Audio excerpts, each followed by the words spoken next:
was born September 27, 1925. I was born in Mesa, Arizona, and my baby doctor was Governor B.B. Moore. I went to schools in Mesa. Before I started going to school, my Uncle Johnny sort of took me over and got me into music. And he used to have me singing a lot, and my brother and I did a lot of singing together, and I sang over the radio when I was about 3 years old in the contest and won the contest. When I was 13 years old, I was asked to go to Salt Lake and sing in the Tabernacle. And so I sang to several thousand people there in the Tabernacle, and later on I kept singing, and I was a boy soprano for many years. But after I graduated from high school, I decided I wanted to get into college. I wasn't sure what I wanted to do. I was fairly good in math, and so I went down to the University of Arizona and went to summer school that summer. Early in the summer, a bunch of us decided that we wanted to join the Army. And so on July 13th, I was joining what they call the Army Specialized Training Program. And I was going to possibly be an officer. And I went up to Bozeman, Montana for schooling, and taking a lot of very hard subjects in a quick time. We were supposed to take a semester in 6 weeks. I'd gotten an ingrown toenail, and it was very serious, and so I went to the hospital for 2 weeks in Montana, and I got behind in my work. When I came back, they were about ready to take their exams. And all the fellows were saying, well, Riggs, we're just going to take our slide rules. In those days, instead of computers, we had slide rules.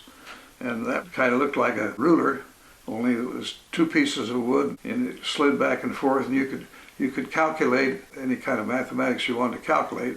But also inside there was a place where you could slip pieces of paper down and use them for cheating in the tests. And a lot of them, in fact, even most of them, decided that they were going to do that because the rules were so strict, and they'd gone through so many hard courses that they just really needed that kind of help.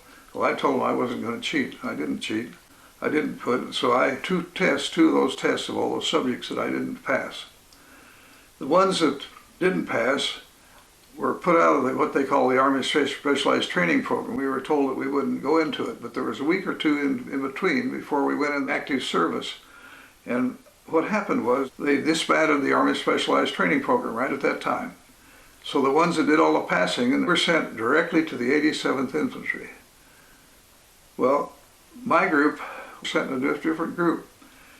And so the 87th Infantry got in what they call the Battle of the Bulge over there in Luxembourg in Germany much quicker than our group did. Our group got in the Battle of the Bulge, but they got in much quicker. And most of my friends, and there were hundreds of them up there, that were in that group were killed or seriously wounded, and they never did come back. Our group was to go into a part of the Siegfried Line. And before we went there, a few weeks before there, a short time, I was in what they call a combat engineer battalion. We acted as infantry and as combat engineers.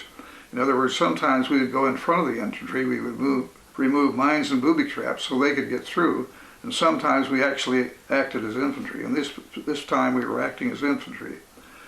And so we were going up into this little city of Vianden, Luxembourg, which is practically on the Siegfried Line.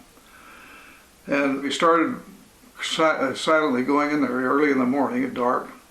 One of the fellows from our company, he didn't have his safety on his rifle, and it went off, and so the shot went off, and the Germans knew we were there.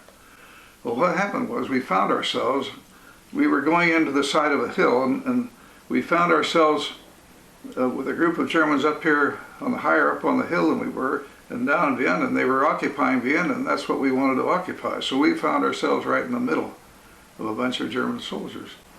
Well, all of a sudden we heard fire, and so we started digging foxholes real quick. And I can tell you, when I was in the basic training, they would have us lay on our sides and try to dig with a little tiny shovel and dig a foxhole. Well, I never could do much with that. I never did get very far. But that day I can tell you, I dug fast, and my partner dug fast, and pretty quick we had a foxhole, and we could get in, and then we could get a range of fire out of the foxhole and knew what we were going to do. But before we knew it, more fire came, and so we got out of our foxholes. We started going back toward the fire. My lieutenant was killed. My staff sergeant was killed. And I found myself to be nearly one of the senior members out there. And so that day, I went from buck private to PFC to corporal to sergeant all in just one day.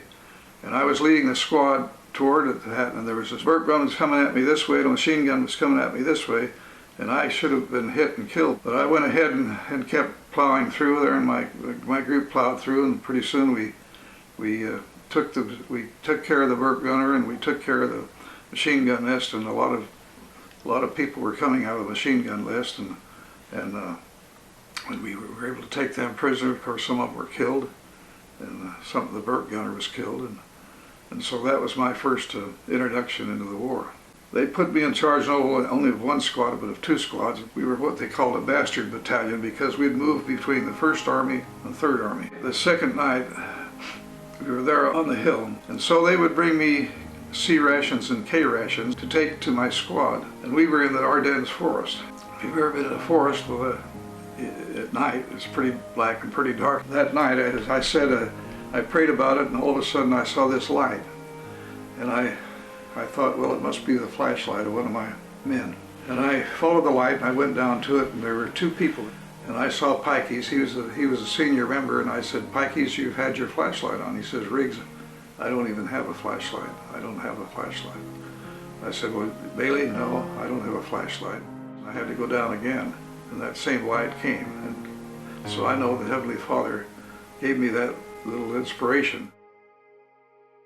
After the war, we started repairing hospitals so that people could be treated there. And then I went back to the University of Arizona for a little while, and I knew the Lord wanted me to go on a mission. But it was great. We really enjoyed our missions, and I had a great mission.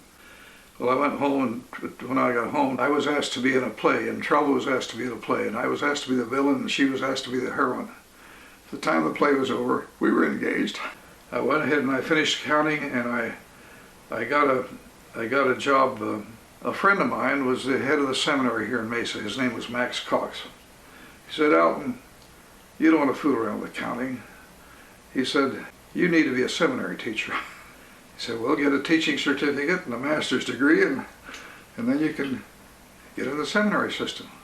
And so I'd applied for seminary.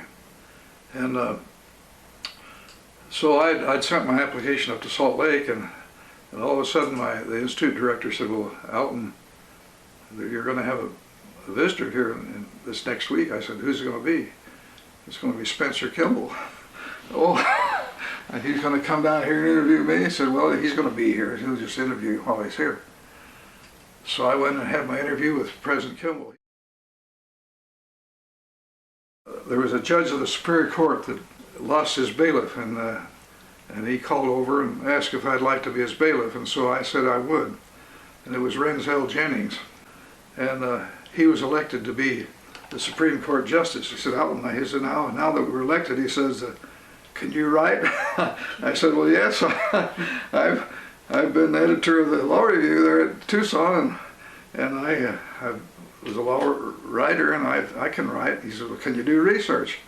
I said, oh, yes, I've done a lot of research. He says, well, that's good because I'm real hazy on my research, and I'm not a very good writer. He says, I want you to write all my opinions. We wrote more opinions than the other judge on the bench, and it got so that whenever I'd write something, they'd pretty much take it the way it was.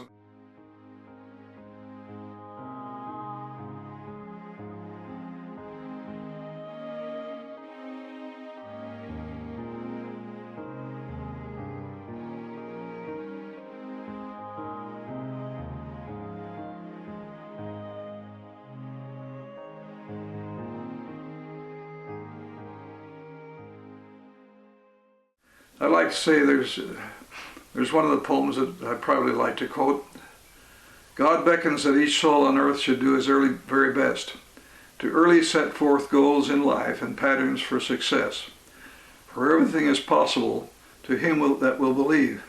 If he will rise and exercise pure faith, he shall receive the blessings that he's seeking in this life and world to come, through the patience and persistence and the grace of God's own Son. Yes, Father longs for all of his sons and daughters here on earth to utilize their utmost strength, rise up, and prove their worth. He longs that they might do great things, be positive and strong, that his kingdom might be built up on earth and heaven ere long.